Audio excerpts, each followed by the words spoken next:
All right, so now that we're on the topic of music quickly, I'll say that I think music is, and this is obvious, but it's overwhelmingly nostalgic in a way that is almost indescribable. And there's two different ways I mean this. I mean, the first is the obvious one, which is period of your life you were obsessed with an album, for example, or a time in your life where a certain album came out, or a song you loved, you listened to a lot, things were happening in your life, and now when you listen to that song years later, maybe even decades later, you're brought right back there. I mean, it's crazy. You can smell the smells of where you were. You can feel the things. You can, it's nostalgia is crazy in that regard. And on the flip side, it also can make you nostalgic for things you never even experienced in the first place. I mean, listening to maybe '80s wave, it brings you back to maybe being in like a warehouse strobe lit concert of like, I don't know, like the Smiths, right? And it's just a lot of like craziness and experiences you've never had. And then maybe in the 70s, you're thinking about listening to the Doors, and when you listen to them, you think about that crazy romanticizing this time of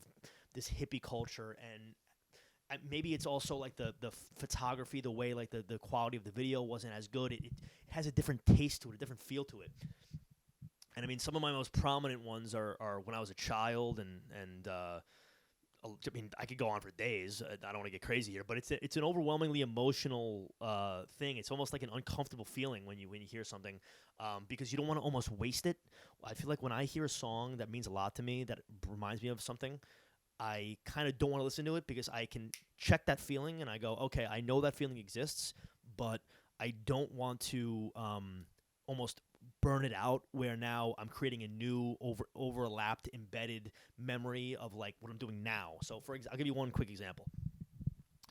I know this is and I want to make this clear. Like I love so much different and diverse music. I would really recommend you take a listen to my Spotify in general, because I mean it's from my library that's been cultivated since I've been in fourth grade, and it's very, like I said, genre diverse. It's probably everything from the 50s, from blues, soul, fucking like doo-wop, all the way through until today. And I have all of that music chronicled in chronological order, in playlists, in decades, in genres, in all types of stuff, in moments of my life, all this crazy stuff. I'm a nutcase with music. But specifically, I'll talk about one. I know it's basic, but I think Drake is the artist of our generation. He's someone who, first of all, is bridging the gap between generations, which is pretty insane to me. I literally grew up listening to Drake from in middle school, Comeback Season, and So Far Gone, all the way through. I'll never forget the first time I heard Best I Ever Had. I was in my mom's like Jeep Cherokee. Like, it's just like everything about his career. He's followed me throughout my whole life, and he, I mean, objectively is one of the biggest stars ever in terms of album sales and record sales and just stardom in general. And the different types of songs he can make, and say what you want about him not writing his music or him not really having a great live voice. He is a visionary. He has a lot of great people behind him. Whatever. Bottom line is, Nothing Was the Same is a really special album to me. That came out in the early fall of my freshman year of college at Penn State. And Penn State is a weird thing also to think about for me, because it was such a special time in my life, and I loved everything about it so much. And what's crazy, what I'm going to get to now, is that a lot of the songs from Nothing Was the Same are like some of my favorite songs of all time. And like Tuscan Leather, for example, one of the better intros I've ever heard in a rap album ever. And I can name a few more, but when I hear that song, I literally can smell the leaves and like I could see the walks to campus when I was a freshman. I didn't really know where I was going.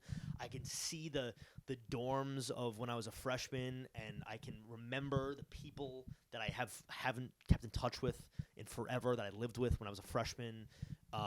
And those types of feelings, they make me almost not want to listen to those songs, not because I don't want to or I don't like them, but because I don't want to listen to those songs again. And now in 2022, I create like new memories about that song, or like beat that song to shit. Everyone has the I'm sure everyone who listens to music has that kind of issue where when you really love a song, you just listen to it so much where then you ruin it, unfortunately. And no matter what you do, maybe you can come back to it in years, but it's usually beat to shit, right? I mean, one of the songs for me that I just beat to so much. I mean, I just killed it. Was I listened to what's called Stealing Happy Hours off the album Transistor 1997 by the band 311. 311 has some like up and down views about it, but either way, that is such an incredible song. I listened to that song thousands and thousands of times. It was my favorite song for so long that like it is now just a flat line to me, and it's a shame. I don't even really have any overwhelming thoughts about where I was or this or that about it because it like I've listened to it so much at so many different times in my life.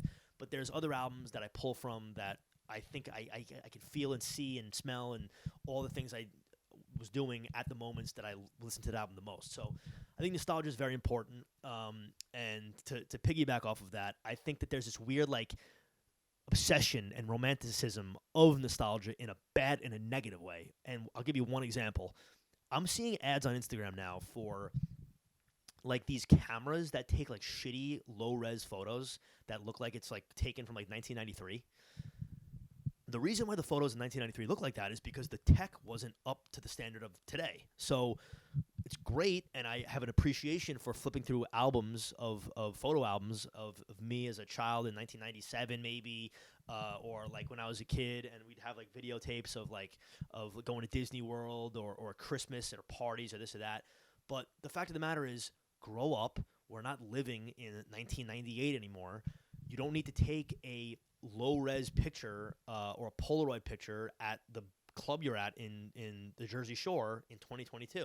It's just stupid, and it just kind of almost – the reason why I get a little mad about it is because I think it takes away from why the originator is special. The reason why it is special to see you in your kitchen playing with the dog that passed away 15 years ago, and there's the little – orange number of the date in the right corner, and it's kind of shitty, and everyone's like really sounds a little fuzzy, is because that was a special time, and that was that time. That doesn't exist anymore. I don't think people would have the same view of the 70s if we had 4K iPhones in our pockets in the 1970s when Jimi Hendrix was playing, right? Or like the Beatles were on the rooftop. I mean, it just wouldn't have been the same. So that whole like new fad with this fucking nostalgia shit is annoying me, to be quite frank. And I know I ranted for quite some time about this, but it's just how I feel. So I would hope that – actually, I take that back. I am starting a GoFundMe for anyone who wants to donate.